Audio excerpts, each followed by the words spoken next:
तो आप सभी यहाँ पर उत्तर प्रदेश के बजट जो 2025-26 के लिए इस साल सरकार के द्वारा यहाँ पे प्रस्तुत किया गया, अगर आपसे परीक्षा में प्रश्न पूछा जाए कि यूपी के बजट को लेकर के, तो आपको यहाँ पर पता होना चाहिए कि क्या चीजें आपको पढ़ के जानी है, किस तरीके के प्रश्न आ सकते हैं, क्या रहा बजट में, क्या खास रहा, किस तरीके के यहाँ पर उत्तर प्रदेश सरकार के द्वारा आने वाले भविष्य को लेकर किस तरीके का एक प्रोग्राम यहाँ पर डेवलप किया जा रहा है, यूपी को किस तरह से आगे बढ़ाने का काम किया जाएगा, आर्थिक व्यवस्था से लेकर के समाज के हर वर्ग को ध्यान में रखकर बजट में क्या खास रहा, किस तरीके से क्या नई योजनागत चीजें यहाँ पर प्रस्तुत की गई। क्योंकि कई बार हमने देखा है कि जो परीक्षा में प्रश्न पूछे जा रहे हैं वो ये भी होते हैं कि साल के बजट में सरकार के द्वारा किस वर्ग के लिए, किस क्षेत्र के लिए कौन सी योजना लेकर आई गई, उस योजना का पहलू क्या रहा। तो वो सारी चीजें हम यहाँ पर बजट के माध्यम से समझेंगे।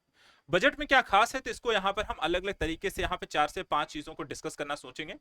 एक तो 2025-26 के बजट को लेकर के क्या यहाँ पे डेटा रहा है। दूसरा, बुनियादी ढांचे से लेकर के शहरी विकास को लेकर के बजट में क्या कुछ यहाँ पर शामिल किया गया है। तीसरा, अगर हम देखें तो क्षेत्र में बुनियादी ढांचा, शहरी विकास संबद्ध यहाँ पर जो क्षेत्र रहे हैं, कह सकते हैं जैसे कि इकोनॉमी में हम देखते हैं 3 सेक्टर की बात की जाती है, उद्योग को लेकर के, एग्रीकल्चर को लेकर के, सर्विस सेक्टर को लेकर के, तो बजट में उनके लिए क्या खास लेकर आए हैं। इसके साथ साथ हम देखते हैं कि शिक्षा हो गई, सामाजिक सुरक्षा कार्यक्रम हो गए, और क्षेत्र चिकित्सा एवं स्वास्थ्य को लेकर के किस तरीके की योजना के पहलू इसमें शामिल रहे, तो उन सब चीजों को हम यहाँ पर देखेंगे। तो स्टार्ट करते हैं सबसे पहले बजट, यानी कि इस साल का बजट कब प्रस्तुत किया गया, क्या खास रहा, किस तरह के पहलू इसमें शामिल किए गए हैं। तो जैसा कि आप सभी यहां पर देख सकते हैं, इस साल के बजट में सरकार के द्वारा कई सारे ऐसे पहलुओं को शामिल किया गया जो बजट में हमें देखने को मिला कि सबसे बड़ा एक बजट यूपी सरकार के द्वारा प्रस्तुत किया गया। वित्त मंत्री कौन है ये पूछा जाता है, तो यहां पर हम ध्यान देंगे। सबसे पहले बजट जो है, कई बार कंफ्यूज हो जाते हैं कि बजट कौन सा था, तो ध्यान रखिएगा यूपी का जो बजट है वो 2025-26 के लिए होता है। हर साल जो बजट प्रस्तुत किया जाता है, क्वेश्चन हमेशा पूछा जाता है कि बजट में कितने साल के आंकड़े होते हैं, तो हमेशा ध्यान रखिएगा बजट में 3 साल के आंकड़े होते हैं। ठीक है, 3 साल के आंकड़े का मतलब होता है कि यहाँ पर एक तो बजट अनुमान होता है, एक यहाँ पर आपका 2024-25, 2025-26 और 2023-24। 2023-24 के जो अंतिम आंकड़े होते हैं, 2024-25 के संशोधित आंकड़े होते हैं, और 2025-26 जो इस साल के यहाँ पे बजट प्रस्तुत किया गया उसे हम कहते हैं अनुमानित बजट, कि हम अगले साल तक इस क्षेत्र में इतना इतना यहाँ पर एक बजट खर्च करने वाले हैं। तो हर साल यहाँ पे ध्यान रखिएगा 3 साल का आपको बजट होगा। जब भी कोई भी प्रस्तुत किया जाता है तो उसमें कितने साल का बजट होता है, 3 साल का बजट होता है। अब आते हैं इस साल के बजट को लेकर के। बजट होता क्या है, तो हमेशा देखें, ध्यान रखिएगा, बजट सिर्फ एक लेखा जोखा होता है। लेखा जोखा किस चीज का, 2 चीजें होती हैं, कितनी आय आपकी है और कितना व्यय कर रहे हैं। आय कहां से आती है, व्यय कहां कर रहे हैं, इन्हीं सारी चीजों को लेकर के जो लेखा जोखा होता है उसी को हम कहते हैं बजट। बजट का देखिए एक चीज को ध्यान रखिएगा, दूसरी चीज, बजट हमेशा 1 साल का होता है। ठीक है, जो बजट अनुमान यहाँ पे प्रस्तुत किया जाता है, बाकी जो डेटा होता है वो हमेशा 1 साल के लिए होता है। जैसे कि यहाँ पे 2025-26 की बात की गई है। तो बजट जब भी प्रस्तुत किया जाएगा कब से कब तक के लिए होता है, तो एक हमारा, हम कहते हैं ना, हमारा वित्तीय वर्ष कौन सा होता है, वित्तीय वर्ष की शुरुआत कब से कब तक होती है, ये भी एग्जाम में पूछा गया है। तो कब से कब तक होगा, 1 अप्रैल से 31 मार्च, ये हमारा एक वित्तीय वर्ष यहाँ पे होता है, फाइनेंशियल ईयर यहाँ पर होता है। जो भी बजट प्रस्तुत किया जाता है वो हमेशा बजट आता कब है, फरवरी में। ठीक है, लेकिन लागू कब से होता है, अप्रैल में। तो अप्रैल से लेकर के अगले 31 मार्च तक यहाँ पर ये बजट आपका स्टार्ट रहता है, चलता है। सारी चीजें जो भी इस साल के बजट में घोषित की गई हैं वो लागू हो जाती हैं, जैसे कि इस साल का बजट यहाँ पर आया है। अब आते हैं अपने बजट में। सबसे पहली चीज यहाँ पर बजट क्या खास रहा, किस तरीके के आंकड़े यहाँ पर बताते हैं। तो अगर हम देखें तो 20 फरवरी 2025 को मुख्यमंत्री योगी आदित्यनाथ के नेतृत्व में उत्तर प्रदेश में वित्तीय वर्ष 2025-26 के लिए अपना 9वां बजट यहाँ पर विधानसभा में पेश किया गया। ये 9वां बजट ये नहीं है कि यूपी का ओवरऑल 9वां बजट है, बल्कि यहाँ पे ध्यान रखिएगा जो बजट है 9वां बजट के संदर्भ में योगी आदित्यनाथ जो सरकार यहाँ पर बनी है, इनका ये दूसरा यहाँ पे जो टर्म है, उस दूसरे टर्म के 4 साल और पहले टर्म के 5 साल मिला के टोटल इनका ये 9वां बजट प्रस्तुत किया गया है। अब यहाँ पे क्वेश्चन और आता है कि यूपी के मुख्यमंत्री तो हम सबको पता होते हैं, वित्त मंत्री कौन है। कई बार हम यहाँ पे इतना ज्यादा ध्यान नहीं देते, ना इतना हाईलाइटेड होते हैं, कि जैसे भारत के वित्त मंत्री को हम जानते हैं निर्मला सीतारमण है, लेकिन आपसे यूपी का वित्त मंत्री पूछ लिया जाए तो शायद आपको बहुत लोगों को नाम ही नहीं पता होता है। तो नाम ध्यान रखिएगा, वित्त मंत्री है सुरेश खन्ना। और जो बजट रहा, आंकड़े कई बार एग्जाम पूछा है, इस साल का उत्तर प्रदेश का बजट का आंकड़ा कह रहा है कितना बड़ा बजट रहा। नीचे 4 ऑप्शन आपके दे दिए गए, तो यहाँ पे डेटा जो होता है कई बार बहुत जरूरी हो जाता है। बजट में यहाँ पे जो डेटा आप देखें तो कितना है यहाँ पर, इस साल के जो बजट यहाँ पे प्रस्तुत किया गया 8,08,736.06 करोड़ का यूपी का बजट इस साल का रहा। क्वेश्चन ये होता है कि कई बार तुलनात्मक तौर पे आंकड़ा ना पूछ के परसेंटेज वाइज पूछा जाता है और कंपैरिजन एग्जाम में काफी पूछा जाता है कि पिछले साल से कितना यहाँ पर ज्यादा बजट रहा, कितना कम बजट रहा। तो अगर आप यहाँ पर देखें, पिछले वित्तीय वर्ष की तुलना में 9.8% की वृद्धि देखी गई है बजट, जो कि पिछले साल से, यानी कि ज्यादा बड़ा बजट इस साल के यहाँ पे वित्तीय वर्ष के लिए प्रस्तुत किया गया। डेटा भी देख लीजिए, 2024-25 का जो डेटा था 7,36,437 करोड़ का बजट था और इस बार 8,08,736 करोड़ का है। इसमें 24,863.57 करोड़ रुपए की नई परियोजनाएं भी यहां पर शामिल रही हैं। बजट में देखिए होता है दो चीजें, एक तो पूंजीगत यहां पर व्यय होता है, एक राजस्व व्यय होता है। तो इस साल के अगर हम बजट में की बात करें, जो पूंजीगत व्यय है वो कुल बजट का लगभग 20.5% है और पूंजीगत व्यय में बुनियादी ढांचे के निर्माण, विस्तार, निवेश और संबंधित व्यय शामिल होता है। एक क्वेश्चन हमेशा ध्यान रखिएगा, अगर आपसे मैं भी पूछ लेता हूं, जिनको पता है वो बता सकते हैं, किसी एक बजट में राजस्व बजट और पूंजीगत बजट में हमेशा यहां पर कौन सा व्यय ज्यादा यहां पर सरकार का रहता है, राजस्व व्यय ज्यादा रहता है या पूंजीगत व्यय ज्यादा रहता है? जिनको पता है वो क्वेश्चन का यहां पर आंसर दे सकते हैं। और इसके पीछे का टर्मिनोलॉजी क्या होती है, तर्क क्या होता है कि अगर कोई चीज ज्यादा है या कोई चीज कम है तो क्यों कम होता है। अभी यहां पर जो हम देख रहे हैं कि बजट में जो पूंजीगत व्यय है वो कुल बजट का कितना है, 20.5% है। उद्देश्य क्या होता है बजट? देखिए, बजट हमेशा इस तरीके का बनाया जाता है जो राज्य की जरूरतों को पूरा कर सके। राज्य की इकोनॉमी कैसी है, राज्य की सामाजिक व्यवस्था कैसी है, राज्य का आर्थिक दृष्टिकोण कैसा है और राज्य क्या हासिल करना चाहता है। मोस्टली आपको देखा जाए तो हर राज्य का बजट इसीलिए अलग से यहाँ पर जारी किया जाता है क्योंकि हर राज्य की अपनी एक अलग तरीके की विशेषताएं, चुनौतियां और यहाँ पर संभावनाएं होती हैं और उस चीज को ध्यान में रखकर बजट हमेशा बनाया जाता है। तो यूपी का अगर आप बजट को देखें तो इसमें गरीब, मध्यम वर्ग, किसान, महिलाएं, युवा, आम जनता सहित समाज के विभिन्न वर्गों को आर्थिक कल्याण को सुनिश्चित करने का काम किया जाएगा। यानी कि मूल रूप से इन सभी वर्गों को किस तरीके से आर्थिक व्यवस्था के उन मेन, कह सकते हैं मेन स्ट्रीम में शामिल करने के लिए, जो समस्याएं उनके साथ हैं, जो चुनौतियां हैं, जो आर्थिक समस्याएं हैं, उनको उनसे बाहर निकालना, सशक्त बनाना, रोजगार प्रदान करना, विभिन्न प्रकार की सब्सिडी और योजनागत यहाँ पर पहलू इसके माध्यम से इनको प्रोवाइड कराया जाता है। ये तो बजट हो गया। अब यहाँ पर बाकी आप देख सकते हैं उत्तर प्रदेश का जो बजट है 8.08 लाख करोड़ का बजट है। गरीब, किसान, युवा, महिला इत्यादि को यहाँ पे प्राथमिकता दी गई है। शॉर्ट टर्म में आपको ये चीज इसमें ध्यान रखनी है। डिटेल से भी हम यहाँ पर इसको देखते चलते हैं। अब आते हैं सभी पहलुओं को डिटेल से समझते चलिए। सबसे पहले अगर आप यहाँ पर देखें बजट को लेकर के, तो प्रस्तुत जो बजट का आकार है वो हमने देख लिया। दूसरा यहाँ पर बताया गया कि बजट में 28,478.34 करोड़ की क्या है, नई परियोजना है। नई परियोजनाएं कौन है उसको भी यहाँ पर अब समझना जरूरी है। अब यही जो नई परियोजनाएं हैं, अब यहाँ पर मैं इसको स्टार क्रिएट कर देता हूँ क्योंकि यहाँ पर ये क्वेश्चन एग्जाम में भी हो सकता है कि इस साल के बजट में कौन सी नई परियोजनाएं पूछी गई। आने वाले यहाँ पर आपका आरओ का एग्जाम है, पीसीएस का एग्जाम, उसमें जरूर इसको ध्यान में रख करके जाइएगा क्योंकि ऐसी नई परियोजना एग्जाम में जरूर 1-2 पूछ ली जाती है। कुल प्राप्तियों की बात करें तो 6,62,690.93 करोड़ राजस्व प्राप्तियां, 16,555.72 करोड़ की पूंजीगत प्राप्तियां हैं। राजस्व प्राप्तियों में कर राजस्व कितना है, तो कर राजस्व का जो हिस्सा है 5,50,172.21 करोड़ रहा है।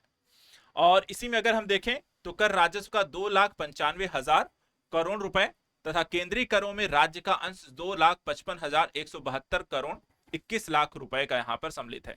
तो टोटल इसको कहां से कितना प्राप्ति होती है उसके बारे में बताया गया। तो प्राप्तियों की स्थिति में अगर हम देखें, कुल प्राप्तियों में राजस्व प्राप्तियां हैं, इसके अलावा पूंजीगत आपको प्राप्तियां इसमें शामिल होती हैं। राजस्व प्राप्तियों की बात करें कि राजस्व प्राप्तियों में क्या क्या आपको शामिल है, तो एक तो यहाँ पर आपका कर राजस्व में शामिल होता है, स्वयं का यहाँ पर कर होता है जो राज्य के द्वारा यहाँ पर आपको लगाया गया है। इसके अलावा केंद्रीय जो कर होते हैं जिसमें राज्य की हिस्सेदारी होती है, उनको मिलाकर के इसमें राजस्व प्राप्ति या राजस्व कर की प्राप्ति के बारे में आपको बताया गया है। प्राप्तियां हो जाती हैं तो दूसरी चीज, अगर आय आपको पता है तो आपको व्यय भी पता होना चाहिए। तो व्यय यहाँ पर सरकार का जो बजट होता है मोस्टली व्यय पे ही होता है। जो 8 लाख का वो बता रहे हैं कि 8 लाख के इतने हजार का करोड़ रुपए का हम बजट बना रहे हैं, मोस्टली बता रहे हैं हम इतना व्यय करने वाले हैं नेक्स्ट ईयर। अब यहाँ पर अगर आप देखें तो इसमें जो व्यय है करीब 5,83,174.57 करोड़ रुपए जो है राजस्व लेखे पर व्यय होगा। जो मैंने आपसे क्वेश्चन पूछा था कि सरकार यहाँ पर ज्यादा व्यय किस पर करती है, राजस्व व्यय ज्यादा करती है कि पूंजीगत व्यय ज्यादा करती है, तो इसका आंसर यहाँ पे ध्यान रखिएगा। राजस्व लेखा यहाँ पर देखें ज्यादा व्यय जो होता है हमेशा किसी भी सरकार का किसमें होता है, राजस्व व्यय होता है। देखिए 8,08,736 करोड़ के बजट में 5,83,174 करोड़ रुपए वो राजस्व व्यय यहाँ पर कर रहे हैं। और पूंजी लेखे पर जो व्यय यहां पर आप देखें तो कितना है, 2,25,561.49 करोड़ रुपए है। ये तो क्लियर हो गया क्वेश्चन। इसके बाद आता है कि समेकित निधि। समेकित निधि की जो प्राप्तियां होती हैं उन कुल व्यय घटाने के बाद आपको मिल जाती हैं, जो कि यहां पर आपको है 29,493.41 करोड़ रुपए का घाटा भी अनुमानित है। तो बजट कैसा निकला, घाटे का बजट निकला। जब भी अब घाटे का बजट क्या होता है वो भी समझ लीजिए। जब भी किसी की आय और व्यय, हमेशा इन दोनों चीजों से हम निकालते हैं कि बजट घाटे का है या नहीं है। अब मान लीजिए अगर आपकी आय 10 रुपए है और आपका खर्चा जो है 12 रुपए है, तो आप क्या हो जाएंगे, -2। यानी कि आपकी जितनी आय है उसका व्यय उससे ज्यादा है, तो यानी कि आपका जो बजट है वो क्या हो रहा है, घाटे का बन रहा है। तो आपको हमेशा क्या होता है, घाटे का बजट क्या होता है, हमेशा जो होता है सरकार की आय से ज्यादा सरकार के व्यय होते हैं। और यहां पर भी आप देखें तो सरकार का यहां पर बजट जो है वो घाटे का है, करीब यहां पर जो डेटा निकल कर आ रहा है। इसके अलावा लोक लेखा की बात करें तो लोक लेखा आपका कितना है, तो 9500 करोड़ रुपए की शुद्ध प्राप्तियां आपको अनुमानित है लोक लेखा से। सभी लेन देन का शुद्ध परिणाम जो है अगर हम देखें तो 19,993.41 लाख करोड़ रुपए का यहां पर है, जो कि ऋणात्मक होने का अनुमान है, यानी कि घाटे का है। अंतिम शेष जो धनराशि रहेगी 20,240.81 करोड़ रुपए की प्रारंभिक शेष राशि को रखते हुए अंतिम शेष राशि में 247.40 लाख करोड़ रुपए यहां पर अनुमानित है। तो कितना यहां पर बचता है, कितना नहीं बचता है, जो डेटा यहां पर हमने देखा आय व्यय इत्यादि चीजों को लेकर, समेकित नीति में कितना है, लोक लेखा में कितना है, लेन देन में कितना है, अंतिम शेष यहां पर कितना है। अब आता है राजस्व बचत हो रही है कि नहीं हो रही है, तो यहाँ पे अनुमानित है। अनुमानित का मतलब देखिए कोई फिक्स नहीं है, अंतिम और संशोधित आंकड़ा आते आते चीजें काफी बदल जाती हैं। तो अभी फिलहाल सरकार का जो अनुमान है कि हम 79,516.36 करोड़ का यहाँ पे राजस्व बचत कर ले जाएंगे। होगा नहीं होगा ये अगले 1 साल बाद पता चलेगा। राजकोषीय घाटे की स्थिति कैसे क्लियर करेंगे, तो राजकोषीय घाटा देखिए हमेशा सरकार का यहाँ पर, हर सरकार को एक कहते हैं एफआरबीएम एक्ट के माध्यम से कोशिश की जाती है कि हमेशा जो सरकारें हैं उनका जो राजस्व घाटा है उसको नियंत्रित करने का एक प्रयास किया जाता है। अभी देखा जाए चाहे वो केंद्र सरकार हो या राज्य सरकार, ये सभी पर लागू होता है। राजकोषीय घाटा अगर हम देखें तो 91,399.80 करोड़ रुपए अनुमानित है, जो वर्ष के लिए अनुमानित सकल राज्य घरेलू उत्पाद का करीब 2.97% है। ये अपने आप में काफी ज्यादा है। यहाँ पर आपको देखा जाए तो एक कंट्रोल वे में देखा जाए कि 2 से 4% तक रखने की कोशिश किया, 4 से नीचे रखे जाए, जितना हो सके इसको कंट्रोल किया जाए। तो फिलहाल तो अभी इनका 2.97 है, और ओवरऑल अगर एक राज्य के दृष्टिकोण से देखें तो ठीक है। इसके अलावा राजकोषीय सेवाओं की बात कर लेते हैं। राजकोषीय सेवाएं क्या क्या होती हैं और इसमें क्या क्या इन्वेस्टमेंट को लेकर के सरकार की तरफ से क्या योजनाएं रही हैं, किस चीज को लेकर क्या लागू किया जा रहा है। सबसे पहले देखें तो राज्य का माल एवं सेवा कर तथा मूल्य वर्धित कर, यानी कि जिसको हम कहते हैं वैल्यू एडेड टैक्स, यानी कि वैट, ठीक है। और राज्य माल एवं जो सेवा कर है, यानी कि जो हम जीएसटी की बात करते हैं, एसजीएसटी इसको कहे जाते हैं, इसमें राज्य को अगर आप जोड़ दे तो एसजीएसटी। अब राज्य माल एवं सेवा कर जो है मूल्यवर्धित कर से राजस्व संग्रह का जो लक्ष्य है करीब 1,30,425 करोड़ रुपए है। तो ध्यान रखिएगा क्वेश्चन हो सकता है कि राजकोषीय सेवाओं के अंतर्गत एसजीएसटी और वैट के माध्यम से योगी सरकार जो है, यूपी का जो बजट है वो कितना यहाँ पर अनुमान रखिए, कितना यहाँ पर बचत करने का, कितना यहाँ पर आपको निर्धारित किया गया है राजस्व संग्रहण को लेकर के। इसके अलावा उत्पाद शुल्क, जो कोई कस्टम ड्यूटी लगती है किसी भी उत्पाद को लेकर के, सेवा जब भी आप किसी एक क्षेत्र में यहाँ पे प्रवेश करते हैं या सीमागत स्थिति में आप प्रवेश करते हैं तो वहां पे कस्टम ड्यूटी लगा दी जाती है, और उत्पाद शुल्क से राजस्व संग्रह जो होती है करीब 63,000 करोड़ रुपए को निर्धारित किया गया है। इसके अलावा स्टाम्प, जो विभिन्न प्रकार के पंजीकरण को लेकर के, रजिस्ट्रेशन कराने को लेकर के जो स्टाम्प इत्यादि लगता है, प्रॉपर्टी इत्यादि को लेकर हर तरीके की चीजों पर, तो सरकार कहती है कि हम स्टाम्प एवं पंजीयन से राजस्व संग्रहण करीब 38,150 करोड़ रुपए को निर्धारित किया गया है, इतना हम इससे हासिल करेंगे। और वाहन कर, जो भी आप गाड़ी खरीदते हैं उस पर भी टैक्स सरकार लगाती है, और वहां पर भी जो टैक्स आपको लगता है तो यहाँ पर राजस्व संग्रहण उससे यहाँ पर सरकार को होता है। अब यहाँ पर आप देखें तो करीब 14,000 करोड़ का लक्ष्य इसमें निर्धारित किया गया है। तो ये सरकार यहाँ पर कहां से कितना टैक्स वसूल कर रही है उसके बारे में, ठीक है। और सबसे ज्यादा अगर ये क्वेश्चन होता है, अब एक क्वेश्चन आपसे यहाँ पर भी होगा, जैसे कि उत्तर प्रदेश सरकार के द्वारा सबसे ज्यादा जो टैक्स संग्रहण हो रहा है, निम्नलिखित यहाँ पे 4 ऑप्शन दे दिया गया, सबसे ज्यादा कहां से हो रहा है, तो आप इसमें आप देखें तो एसजीएसटी है, जहां पे सबसे बड़ा यहाँ पर 1,30,000 करोड़ का है। दूसरे यहाँ पे 63 करोड़ स्टाम्प उत्पाद शुल्क है। तीसरे नंबर पे हम देखें तो स्टाम्प एवं पंजीयन है जो करीब 38,150 करोड़ है। और चौथे नंबर पे वाहन कर है जो कि आपका 14,000 करोड़। तो यहाँ पे क्रम लगाने को लेकर के भी आ जाता है कि 1 2 3 4 4 3 2 1। तो इस तरह से भी चीजें क्वेश्चन में होती हैं, इनको भी ध्यान रखना है कि राजस्व यहाँ पर देखा राजकोषीय जो सेवाएं हैं उसमें कहाँ पर किसको कितना आपको टैक्स मिलता है, सबसे ज्यादा कहाँ से मिलता है, सबसे कम कहाँ मिलता है, या क्रम लगाने को आता है तो वहां पर उनका क्रम भी आपको ध्यान रखना चाहिए।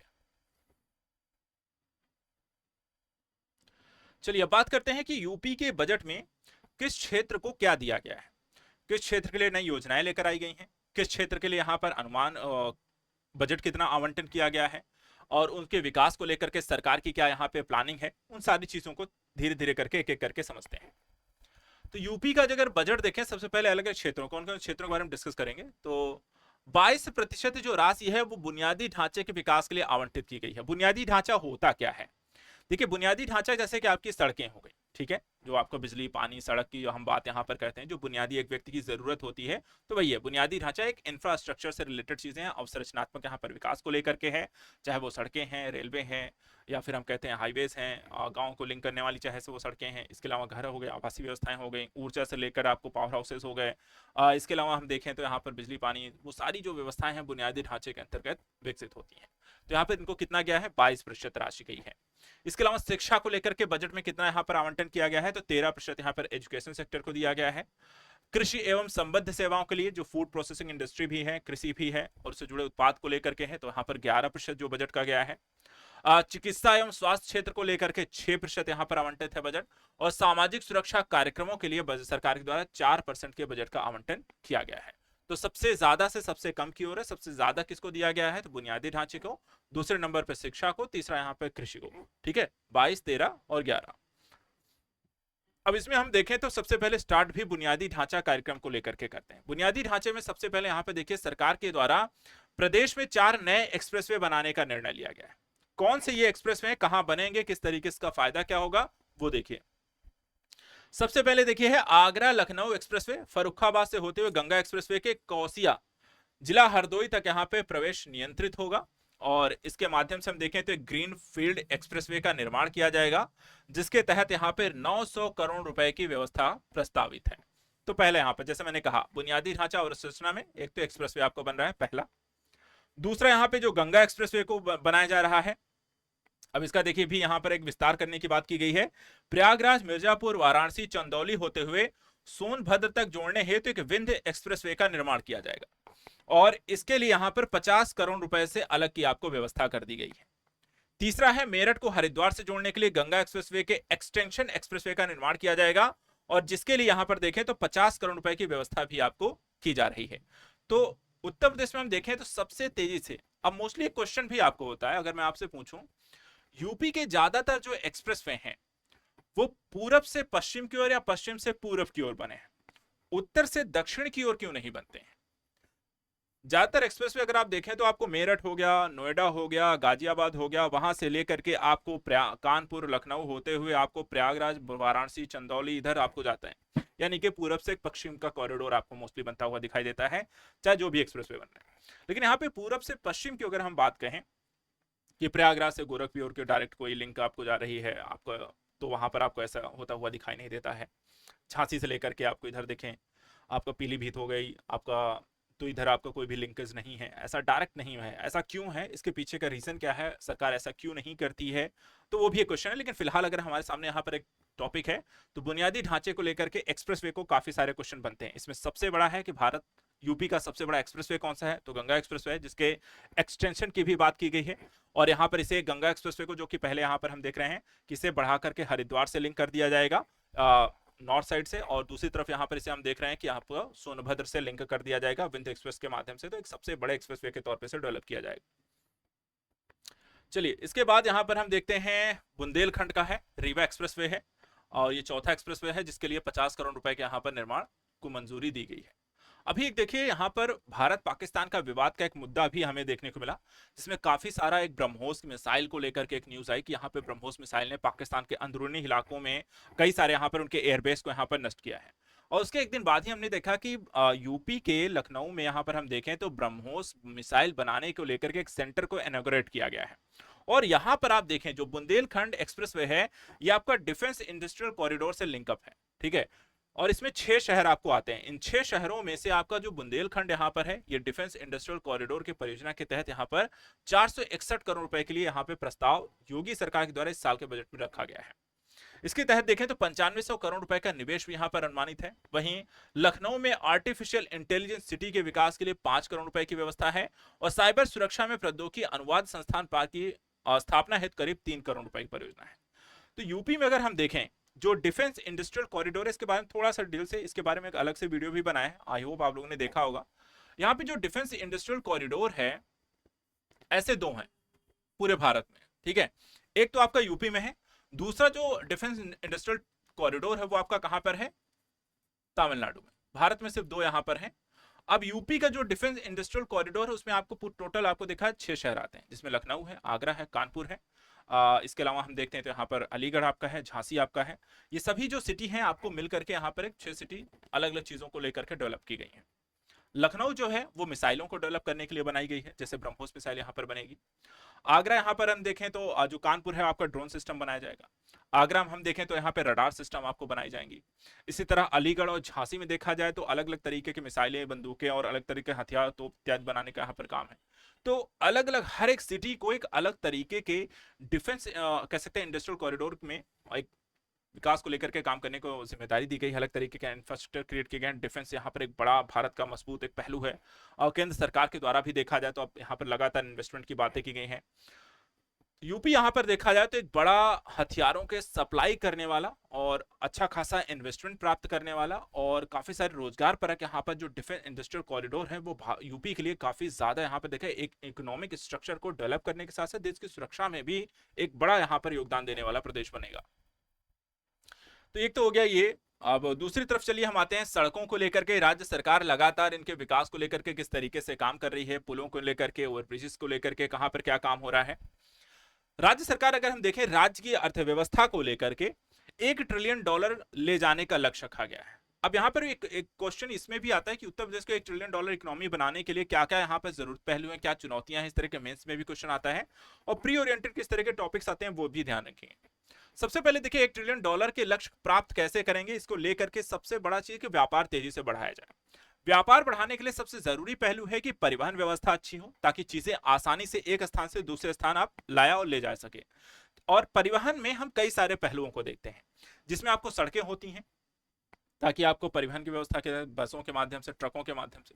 दूसरा अगर हम देखें तो आपको भारत में अगर हम देखें तो काफी सारा अब जलमार्ग को विकसित किया जाए, जिसमें यूपी का भी यहाँ पर है, जिसमें हम प्रयागराज से आपको हल्दिया तक यहाँ पर डेवलप किया गया है NH WHO जो है। इसके अलावा अगर हम देखें तो आपका रेलवे कॉरिडोर है, साथ ही साथ हम देखें तो एयरपोर्ट और कार्गो शिप्स होती हैं, तो वो सारी चीजें यहाँ पर यूपी में डेवलप की जा रही हैं।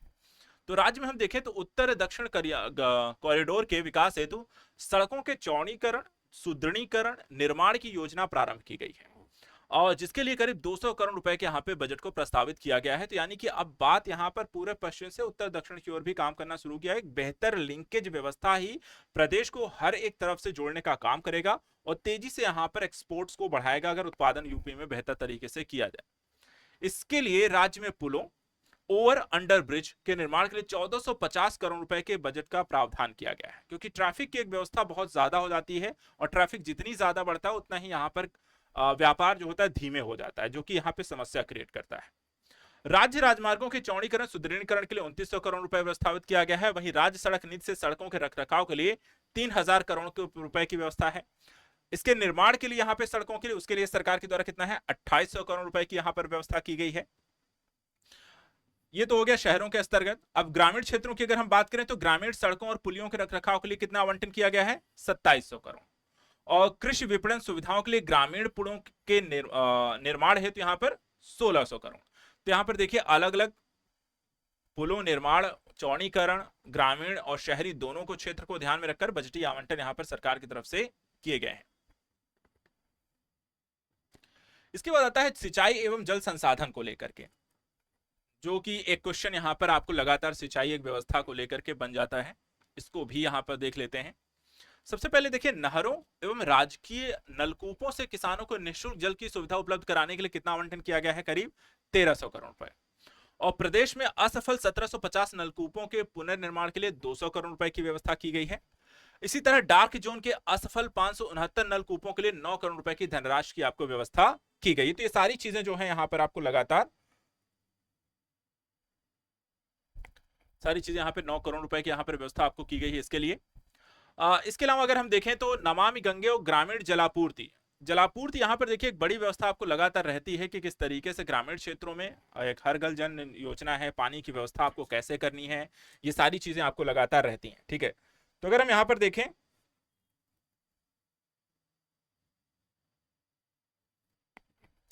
नमामि गंगे और ग्रामीण जलापूर्ति में ग्राम गंगा को प्रदूषण मुक्त रखने के लिए प्रदूषित जल के प्रवाह को रोकने के लिए 67 सीवरेज संबंधी परियोजनाओं को मंजूरी दी गई है।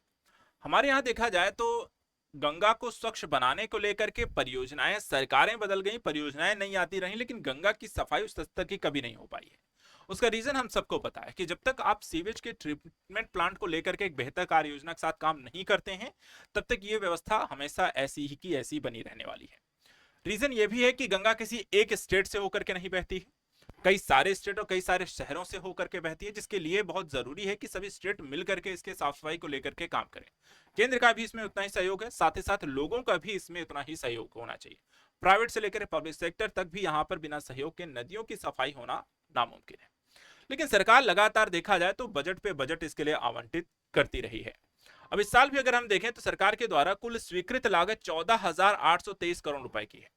हर साल अच्छा खासा बजट इसके लिए आवंटित किया जाता है। अब तक 39 परियोजनाएं पूरी हो चुकी हैं, संचालित की जा रही हैं, और शेष परियोजनाएं यहां पर अभी भी निर्माणाधीन है।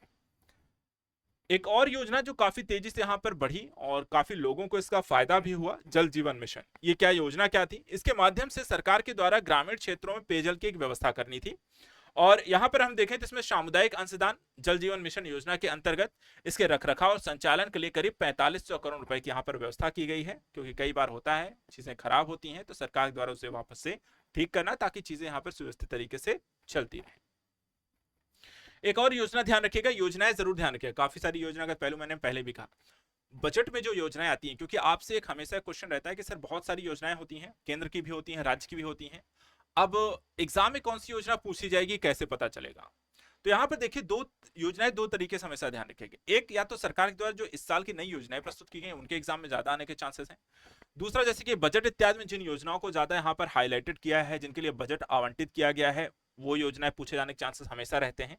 और या फिर किसी योजना की कोई वर्षगांठ यहाँ पर इस साल पूरी हो रही हो तो उसको लेकर के भी एग्जाम में क्वेश्चन आपको बनते हैं। तो इस तरह की योजनाओं को अगर ध्यान में रखकर पढ़ेंगे तो काफी सारा क्वेश्चन यहाँ पर योजना के रिलेटेड आपके पूरे हो जाएंगे। अब यहाँ पे देखिए मुख्यमंत्री लघु सिंचाई योजना को लेकर के करीब कितना है, 1100 करोड़ रुपए की यहाँ पर व्यवस्था प्रस्तावित की गई है। तो ये सारी चीजें आपको देखने को मिलती हैं। अब अगला आता है इसमें सूक्ष्म लघु एवं मध्यम उद्यम के लिए इस साल के बजट में क्या क्या रहा। एमएसएमई सेक्टर देखा जाए यूपी का एक सबसे बड़ा सेक्टर है। रीजन इसका है कि काफी सारे छोटे छोटे सेक्टर हैं जो बड़े इंडस्ट्रीज को यहाँ पर काफी कुछ कच्चे माल से लेकर के आपके औद्योगिक उत्पादों की आपूर्ति करते हैं, और काफी बड़ा रोजगार परक यहाँ पर सुविधा का रोजगार भी काफी सारे प्रोवाइड कराता है। ऐसी स्थिति में प्रदेश सरकार भी लगातार अगर हम देखें तो एमएसएमई सेक्टर को बढ़ावा देने को लेकर के वित्तीय आवंटन से लेकर के बैंकिंग सुविधाओं तक और अन्य तरीके के लोन और ब्याज सब्सिडी इत्यादि कई तरीके की सुविधा चीजें प्रोवाइड कराती है। इस साल के बजट में भी अगर हम देखें तो प्रदेश में शिक्षित एवं प्रशिक्षित युवाओं के स्वरोजगार को जोड़ करके नवीन सूक्ष्म उद्योग स्थापित करने के लिए वित्तीय संसाधन उपलब्ध कराने के उद्देश्य से 2024-25 में मुख्यमंत्री युवा उद्यमी विकास अभियान प्रारंभ किया गया था, और उसी योजना के लिए इस साल के बजट में अगर हम देखें तो 1000 करोड़ रुपए की व्यवस्था की गई है। ठीक है, तो इस योजना को भी अच्छे से रिवाइज करना है। मुख्यमंत्री युवा स्वरोजगार योजना 225 करोड़ रुपए की व्यवस्था यहां पर प्रस्तावित है, और इसके साथ ही यहां पर युवाओं को एमएसएमई सेक्टर से रिलेटेड नए तरीके के रोजगार को शुरू करना हो या उसमें प्रशिक्षण करना हो या उस तरह के यहां पर आपको वित्तीय सुविधा यहाँ पे प्रोवाइड कराना हो तो इस योजना के तहत आपको प्रोवाइड कराया जाता है।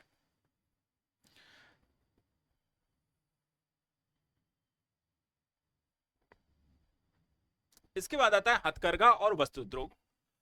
पीएम मित्र योजना के तहत टेक्सटाइल पार्क की स्थापना संबंधित व्यय हेतु करीब 300 करोड़ रुपए की यहाँ पर व्यवस्था प्रस्तावित की गई है। वहीं उत्तर प्रदेश टेक्सटाइल गारमेंटिंग नीति 2022 के क्रियान्वयन हेतु 150 करोड़ रुपए की व्यवस्था है, और अटल बिहारी वाजपेयी पावर लूम विद्युत फ्लैट रेट योजना के तहत 400 करोड़ रुपए की योजना प्रस्तावित है। अब इसमें एक चीज मैं आपको ऐड कर दूं, थोड़ा सा इसको ध्यान दीजिएगा। इसमें एक पहलू इंटरनेशनल भी है जो यूपी को काफी फायदा पहुंचा सकता है। बजट में है, लेकिन अगर आसपास के सिनेरियो को भी अगर आप जरा ध्यान से अगर देखें, भारत और बांग्लादेश के संबंध अच्छे नहीं चल रहे हैं। भारत का अगर हम देखें, जो सूती वस्त्र या हम कहें हथकरघा जो उद्योग है, उसको काफी ज्यादा कड़ी टक्कर मिलती है बांग्लादेश से। बांग्लादेश में जो लेबर कॉस्ट है इस उद्योग में वो सस्ती है, और इसके कारण अंतरराष्ट्रीय स्तर पर भी बड़े प्रोजेक्ट जो हैं बांग्लादेश की तरफ जाते हैं। लेकिन इस समय देखा है भारत और बांग्लादेश के संबंध अच्छे नहीं हैं। बांग्लादेश में एक अस्थिरता का भी माहौल है, एक अराजकता की थोड़ी सी स्थिति है, चुनाव प्रक्रियागत चीजें नहीं हुई, सरकारें बदली हैं, और कहीं ना कहीं राजनीतिक स्तर पर भी देखा जाए भारत के द्वारा लगातार बांग्लादेश के व्यापारिक से लेकर के रूट्स जो हैं वो तनाव के कारण बंद कर दिए गए हैं, जिसके कारण भारत के पास एक बड़ा अच्छा कह सकते हैं इस समय मौका है कि भारत में जो वस्त्र हथकरघा उद्योग है, गारमेंट उद्योग है, उसको वापस से रिस्टैब्लिश करके अपने आप को ग्लोबल यहाँ पर एक तरीके से इस सेक्टर में ग्लोबल पावर के तौर पर डेवलप कर सकता है। और इसमें यूपी को बड़ा फायदा हो सकता है, क्योंकि यूपी में अगर आप देखें, जैसे कि एक तो पीएम मित्र योजना के साथ जो टेक्सटाइल गारमेंटिंग नीति 2022 है, अब अगर देखें तो यहाँ पर इसको बढ़ावा तेजी से दिया जाए। भारत में यूपी में अगर इस इंडस्ट्री को अगर बढ़ावा दिया जाए तो यहाँ पर अच्छे खासे जनसंख्या आपको है, युवा जनसंख्या है, लोगों को रोजगार भी इसके माध्यम से मिलेगा, और लेबर कॉस्ट आपको सस्ती रहेगी। साथ ही यहाँ पर तेजी से अर्थव्यवस्था जो $1 ट्रिलियन का लक्ष्य है, जितना आप ज्यादा निर्यात करेंगे उत्पादन को, वो आपको काफी बेनिफिट्स यहाँ पर क्रिएट कर सकता है। यानी बांग्लादेश में जो चीजें हो रही हैं उसका फायदा कहीं ना कहीं आप यूपी उठा सकता है, अगर सही तरीके की पॉलिसी मेकिंग यहाँ पर की जाए तो ये चीज है थोड़ा सा, क्योंकि इंटरनेशनल इश्यूज भी हैं, तो वहां पर ये भी थोड़ा देखना और समझना होता है कि सरकारें कब किस तरीके का डिसीजन आपको सही मौके बनाती हैं, उसका फायदा हमेशा अच्छा मिलता है। चलिए, ये तो हो गया हथकरघा वस्त्र उद्योग। दूसरा यहाँ पर देखिए उसी से जुड़ा हुआ खादी एवं ग्रामोद्योग है, इसको भी इसका फायदा यहाँ पर मिल सकता है। इसमें बजट में देखा जाए तो सरकार के द्वारा किस तरीके की योजनागत पहलुओं को लागू किया गया है। वर्ष 2025-26 के अगर हम बजट में देखें तो सरकार के द्वारा मुख्यमंत्री ग्रामोद्योग रोजगार योजना के अंतर्गत ब्याज अनुदान का प्रावधान किया गया है, जिसके तहत करीब 800 लाभार्थियों को बैंक ऋण दिया जाएगा और करीब 16,000 लोगों को इसमें यहां पर रोजगार मिलेगा। एक योजना जो इस क्षेत्र को लेकर के सरकार द्वारा चलाई गई है वो कौन सी है? पंडित दीनदयाल उपाध्याय खादी विपणन विकास सहायता योजना। और इस योजना के लिए सरकार के द्वारा एक वित्तीय राशि का आवंटन किया गया है, कितनी है? 32 करोड़ रुपए। इसके अलावा एक और योजना है जो कि उत्तर प्रदेश सरकार द्वारा चलाई गई है, एक बोर्ड का यहाँ पे गठन किया गया है, उत्तर प्रदेश माटी कला बोर्ड, और इसके संचालन के लिए 11.50 करोड़ रुपए की यहाँ पर व्यवस्था की गई है। काफी सारे यहाँ पर माटी कला बोर्ड का मतलब है कि जो माटी से रिलेटेड कई सारे उत्पाद होते हैं उसको डेवलपमेंट को लेकर के, उससे जुड़े कारीगर इत्यादि होते हैं, उनको बढ़ावा देने को लेकर के भी काम यहाँ पर सरकार कर रही है। तो हथकरघा, वस्त्र, खादी, ग्रामोद्योग, ये सारे जो सेक्टर हैं, ये जैसा मैंने अभी आपको बताया कि बांग्लादेश का जो इस समय सिचुएशन चल रही है उसका फायदा यहाँ पर यूपी सरकार उठा सकती है, रोजगार से लेकर के इस उद्योग को वापस स्टैब्लिश करने को लेकर के। अगर साथ ही साथ यहाँ पे केंद्र सरकार इसको सहयोग देती है तो ये तेजी से यहाँ पे इसको डेवलप कर सकते हो आप। चलिए, अब अगला आता है आईटी और इलेक्ट्रॉनिक्स, जो कि इस समय की जो जनरेशन है जो सबसे ज्यादा इन्वॉल्व है वो इस सेक्टर में रहती है। Mobile phones, laptop, daily basis की यूजेस, एआई, जो भी सारी चीजें हैं वो आईटी इलेक्ट्रॉनिक्स इसमें जुड़ी हुई हैं। आपकी हर लाइफ में हर तरीके काम कहीं ना कहीं इनसे जुड़ जाता है। तो आईटी इलेक्ट्रॉनिक्स को लेकर यूपी सरकार किस तरीके की सोच रखती है, किस तरीके का काम करने जा रही है, यहां पर अगर देखें उत्तर प्रदेश इलेक्ट्रॉनिक विनिर्माण नीति जो है काफी पहले आ चुकी है, करीब 2017 में, ठीक है। और इसके अंतर्गत 23,203 करोड़ रुपए और उत्तर प्रदेश सूचना प्रौद्योगिकी नीति 2017 के तहत 7,000 करोड़ रुपए आवंटित किए गए हैं। लेकिन किस लिए आवंटित किए गए हैं? तो यहाँ पे देखिए उत्तर प्रदेश सरकार के द्वारा एक डेटा सेंटर नीति डेवलप की जाएगी, 3 डेटा सेंटर पार्क बनाए जाएंगे, और इसके तहत यहां पर हम देखें प्रदेश में करीब 30,000 करोड़ रुपए का अनुमान इसमें लगाया गया है। उसके साथ साथ एक बहुत ही कह सकते हैं कि बड़ी यहां पर उत्तर प्रदेश सरकार द्वारा एक घोषणा की गई थी जो यूपी के लिए बहुत अच्छा है, और कह सकते हैं इस समय जियो पॉलिटिक्स के दृष्टिकोण से भी यूपी के लिए वर्ल्ड लेवल पे उसको कह सकते हैं एक मैप पे वहां पर अपना नाम दिखाने के लिए कहीं ना कहीं बहुत जरूरी था, और यूपी ने किया भी है। निवेश और 900 मेगावाट क्षमता के 8 डेटा सेंटर पार्क स्थापित करने का लक्ष्य रखा है। लेकिन सबसे बड़ी जो पॉलिसी रही है उत्तर प्रदेश की सेमीकंडक्टर नीति 2024। सेमीकंडक्टर एक ऐसी चीज जो इस समय हर तरीके के इलेक्ट्रॉनिक्स के लिए सबसे जरूरी एक उत्पाद होता है, और इसका निर्माण अगर हम देखा जाए तो भारत कभी करता नहीं था, मोस्टली इसका आयात करता था। और इसको लेकर के सिक्योरिटी भी लगातार एक क्वेश्चनेबल रहता था कि कहीं और से बने हुए सेमीकंडक्टर चीजें आपके उत्पादों में लगाए जाते हैं, जिसका कहीं ना कहीं खासकर चाइना का एक हमेशा क्वेश्चन रहता था कि उनके द्वारा उत्पादों को लेकर जासूसी इत्यादि का मुद्दा भी रहता था। अब यहाँ पर अगर हम देखें, उत्तर प्रदेश सरकार के द्वारा एक सेमीकंडक्टर नीति 2024 प्रस्तुत की गई, जिसमें उत्तर प्रदेश सेमीकंडक्टर इकाइयों के लिए समर्पित प्रावधान शुरू करने वाला एक चौथा राज्य बन चुका है। ठीक है, असम में हो गया आपका, गुजरात में हो गया, यूपी में है, तमिलनाडु में है।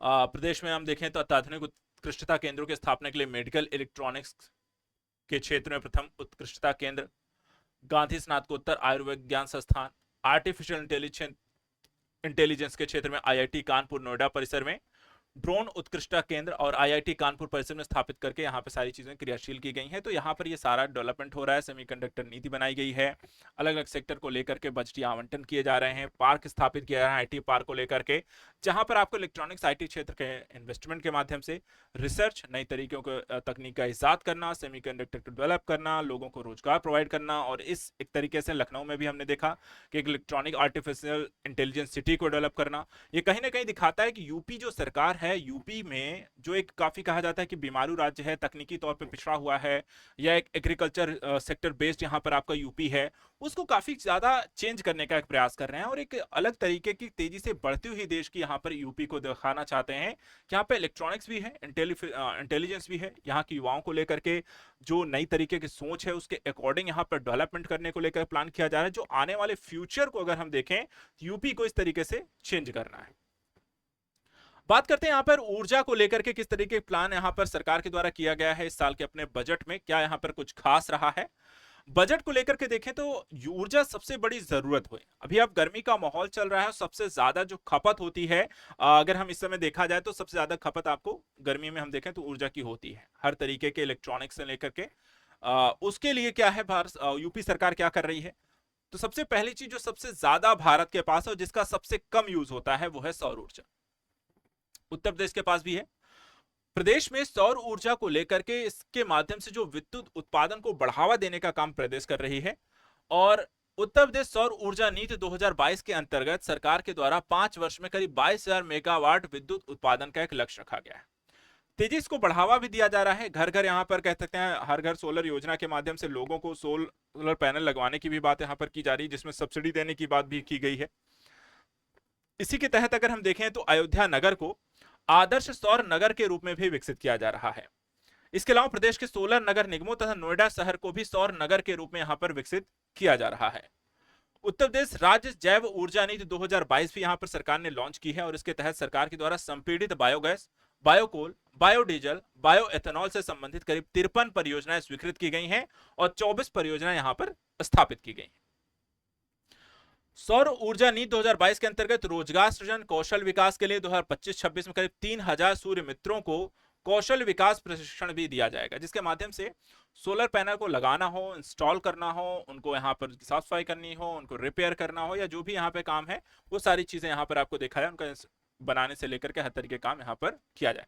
अभी भी हम एक चीज और आपको बता दें, एक क्वेश्चन यहाँ पर रहेगा कि भारत सरकार के द्वारा सोलर पैनल को लेकर के जो जिस तरीके से यहाँ पर हम काम कर रहे हैं, क्या भारत में सोलर पैनल का उत्पादन होता है, या भारत यहाँ पर मोस्टली इसका आयात करता है, और अगर आयात करता है तो इसका उत्पादन क्यों नहीं होता है, ये भी एक बड़ा क्वेश्चन है।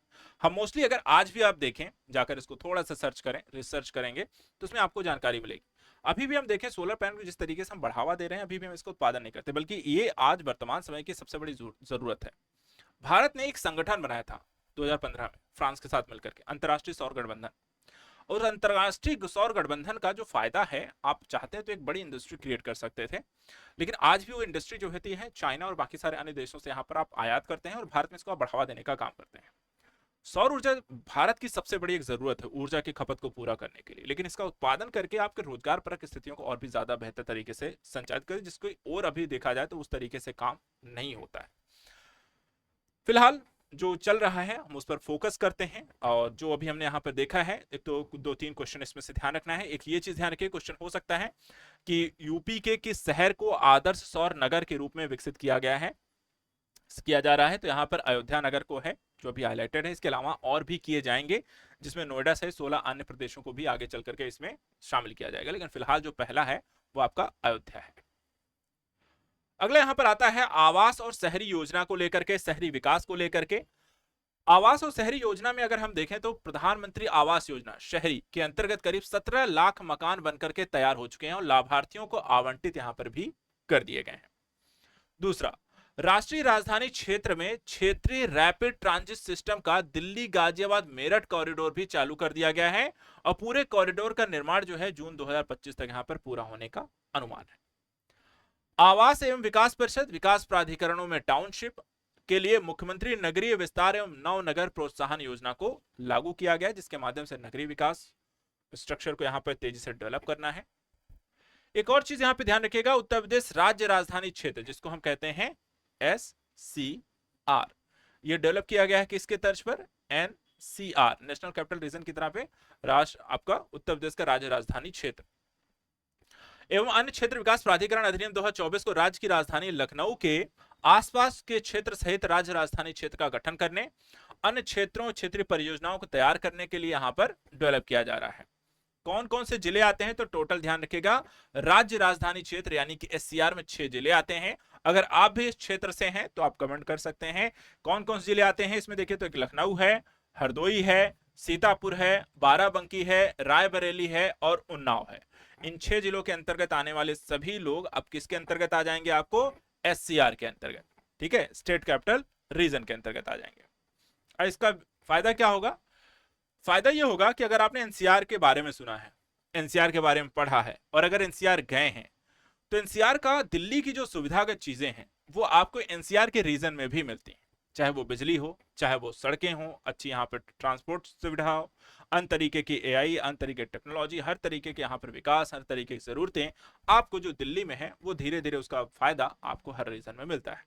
और इसीलिए अगर हम देखें तो लोग काफी तेजी से जो पलायन हुआ है लोगों का, वो दिल्ली में भीड़ बहुत ज्यादा हो गई थी, वो धीरे धीरे आपको एनसीआर रीजन में चली गई है।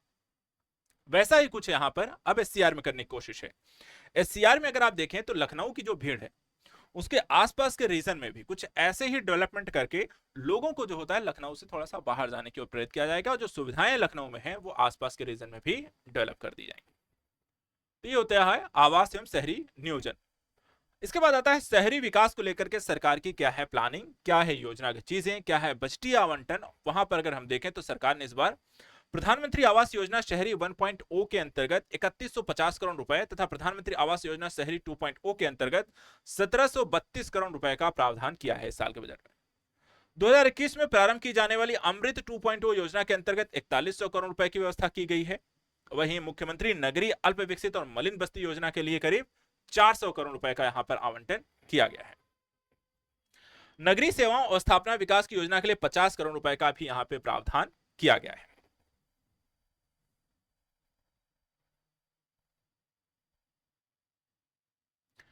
इसके अलावा अमृत योजना 2.0 के अंतर्गत अब तक हम देखते हैं करीब 39 लाख पेयजल कनेक्शन प्रदान किए गए हैं। डेटा ध्यान रखिएगा, कई बार होता है कि सरकार ने किस योजना के तहत क्या यहाँ पे प्राप्त किया है, कितने लोगों को जोड़ा है, तो वो क्वेश्चन भी हो जाते हैं। तो अमृत योजना 2.0 के अंतर्गत 39 लाख लोगों को पेयजल कनेक्शन दिया गया।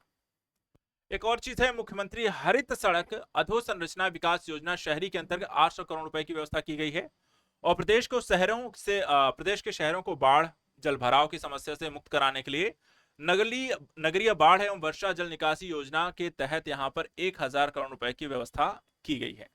तो देखिए बाढ़ तो यहां पर मोस्टली हम सुनते हैं जहां पर नदियों के किनारे बसे हुए शहरों में, लेकिन जलभराव जो होता है वो आपको सिटीज में भी देखने को मिलता है जहां पर आपको देखते हैं कोई नदी इत्यादि नहीं है। उसका रीजन क्या होता है? जलभराव की स्थिति तब होती है जब नगरों के को विकसित करते समय, बनाते समय, बसाते समय अगर हम देखें सही तरीके से ड्रेनेज सिस्टम को विकसित नहीं किया गया है, उसके कारण या उनकी सही तरीके से सही समय पर बरसात आने से पहले सफाई नहीं होती है, तेजी से पानी होता है, बरसात का मौसम आ जाता है, बहुत कम समय बहुत ज्यादा बारिश होती है और उसका फ्लो सही तरीके से बाहर ना होने के कारण तेजी से आप देखते हैं कि शहरों में जो होता है जलभराव की स्थिति आपको देखने को मिलती है। और ऐसा नहीं है कि किसी एक पर्टिकुलर, आप कहीं भी देखें, चाहे मुंबई हो जबकि इतना विकसित है, बेंगलोर है वहां भी यही समस्या है, चेन्नई है वहां भी ये दिक्कत है, दिल्ली है वहां भी है। तो भारत के लगभग बड़े बड़े शहरों से लेकर के छोटे छोटे शहरों में इस तरीके की समस्याएं रही हैं। तो यहाँ पर आप देख सकते हैं इसको लिए भी सरकार की तरफ से बजट आवंटन किए गए हैं। नगरीय उड्डयन, अब वर्ष 2017 से देखें तो प्रदेश में मात्र 4 एयरपोर्ट थे 2017 से पहले, और वर्तमान समय कितने हो गए हैं तो 16, ये भी ध्यान रखना। अंतरराष्ट्रीय एयरपोर्ट कितने हैं तो वर्तमान समय कितने हैं, 4 हैं। जेयर एयरपोर्ट जो है शीघ्र संचालित हो जाएगा, अब ये संचालित जैसे ही हो जाएगा तो इनकी संख्या बढ़कर कितनी हो जाएगी तो 5 है, तो ये भी ध्यान रखना है, ये सारी चीजें ध्यान रखना है। अब यहां पर देखिए वाराणसी अलीगढ़ श्रावस्ती एयरपोर्ट का विस्तार होगा, गोरखपुर एयरपोर्ट पर नए टर्मिनल भवन बनेंगे, वहीं आगरा एयरपोर्ट पर नए सिविल और संबंधित सुविधाओं का विकास होगा। ललितपुर में देखा जाए तो आपको हवाई पट्टी आपको बनने वाली है, और इसके साथ ही साथ यहां पर देखिए इस तरह के निर्माण यहां पर योजनागत चीजें विकसित की जाने वाली हैं। ये सारी चीजें हो गई। इसके बाद आता है आयोजना। आयोजना को लेकर के देखा जाए तो शून्य गरीबी उत्तर प्रदेश अभियान के तहत 250 करोड़ रुपए की व्यवस्था की गई है। प्रदेश में विकास कार्यों के लिए त्वरित आर्थिक विकास योजना के लिए करीब 2400 करोड़ दिए गए हैं। क्रिटिकल गैप्स योजना के लिए 152 करोड़, और प्रदेश में पूर्वांचल बुंदेलखंड क्षेत्रों के अंतर क्षेत्रीय विषमताओं पिछड़ेपन को कम करने के लिए 575 और 425 करोड़ रुपए की व्यवस्था की गई है। ये बात सही है कि यूपी का विकास जो होता है वो समान रूप से नहीं है। यूपी के पश्चिमी प्रदेश को हम देखें, यूपी के पूर्वांचल को आप देखें, यूपी के बुंदेलखंड रीजन को देखें और अवध प्रदेश को देखें, हर एक क्षेत्र जो है वो दूसरों से अलग है, लेकिन दूसरों से यहाँ पर पिछड़ा है। जितना पश्चिमी उत्तर प्रदेश जो सबसे ज्यादा आपका यूपी का विकसित क्षेत्र है, वहीं पूर्वांचल बुंदेलखंड अवध जो है उसके बाद क्रमशः अगर आप देखें तो आपको कम विकसित क्षेत्र आपको नजर आते हैं। अब सरकार के द्वारा उनको भी बेहतर बनाने के लिए, लेकिन बजट जो है वो अभी भी देखा जाए तो बहुत कम है, 500-400 करोड़ रुपए यहाँ पर आपको आवंटित हो रहे हैं। ग्रामीण विकास की चलिए बात करते हैं। इसमें सबसे ज्यादा जो एक योजना लगातार पूछी गई है पिछले कई सारे एग्जाम में, पिछले कई सारे यहाँ पर सालों से, वो है महात्मा गांधी नरेगा योजना। महात्मा गांधी नरेगा योजना के तहत 2025-26 से करीब 34 करोड़ मानव दिवस सृजित करने का लक्ष्य यहाँ पे अनुमानित है, और इसके लिए जो बजट आवंटित किया गया है वो 5372 करोड़ रुपए है। प्रधानमंत्री आवास योजना ग्रामीण के अंतर्गत कितना है, करीब 36 लाख से अधिक यहां पर मकान बनाए गए हैं, और इसमें 4882 करोड़ रुपए का प्रावधान प्रस्तावित है।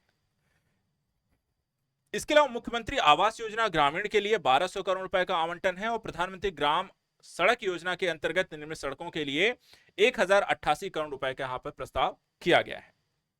दीनदयाल उपाध्याय कौशल योजना के लिए 427 करोड़ रुपए का भी यहां पर अनुमान है। तो कई सारी योजनागत पहलुओं के लिए सरकार के द्वारा अलग अलग सेक्टर को लेकर के यहां पे बजट आवंटन किए गए हैं। इसके बाद पंचायती राज को लेकर के अगर हम देखें तो स्वच्छ भारत मिशन यानी ग्रामीण क्षेत्र को लेकर के करीब 2045 करोड़ रुपए का बजट प्रस्तावित है। वहीं ग्राम पंचायत स्तर पर डिजिटल लाइब्रेरी की स्थापना हेतु करीब 454 करोड़ रुपए की व्यवस्था की गई है। ग्रामीण शमशान घाटों के विकास के लिए करीब 244 करोड़, और ग्रामीण क्षेत्रों में ग्रामीण स्टेडियम ओपन जिम के लिए 125 करोड़ रुपए दिए गए हैं। मुख्यमंत्री पंचायत पुरस्कार योजना के अंतर्गत करीब 85 करोड़ रुपए का प्रावधान भी किया गया है, जबकि ग्रामीण क्षेत्रों में विवाह, बारात और अन्य सामाजिक आयोजनों के लिए उत्सव भवन को लेकर के भी यहाँ पर एक प्रस्ताव है कि यहाँ पर बारात घर बनाई जाए और ग्रामीण क्षेत्रों में लोगों को यहाँ पर इसका प्रयोग करने की अनुमति दी जाए, ताकि यहाँ पर जो खर्च है वो यहाँ पर बचाया जा सके, लोगों के एक तरीके से यहाँ पर हेल्प की जा सके। तो ये जो है, बाकी हमने देख लिया कि किस तरीके से अवसंरचना क्षेत्र को लेकर के सरकार के द्वारा क्या क्या यहाँ पर सुविधागत चीजें प्रोवाइड कराई गई हैं, क्या क्या यहाँ पर लाभ आपको प्रोवाइड कराए गए हैं।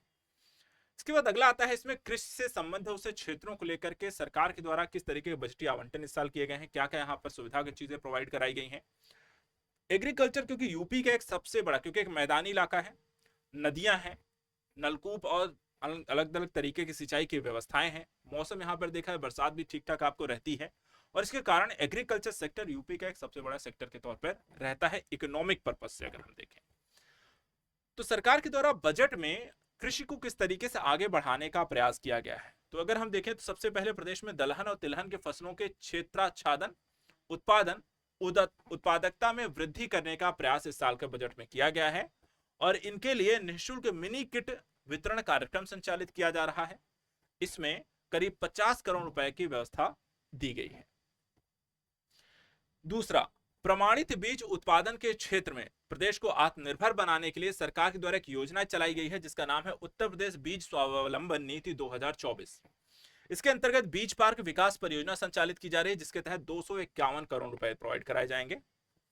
राष्ट्रीय प्राकृतिक खेती मिशन योजना के तहत राज्य के सभी जिलों में प्राकृतिक खेती का कार्यक्रम संचालित किया जाएगा और इसके लिए 124 करोड़ रुपए प्रस्तावित है।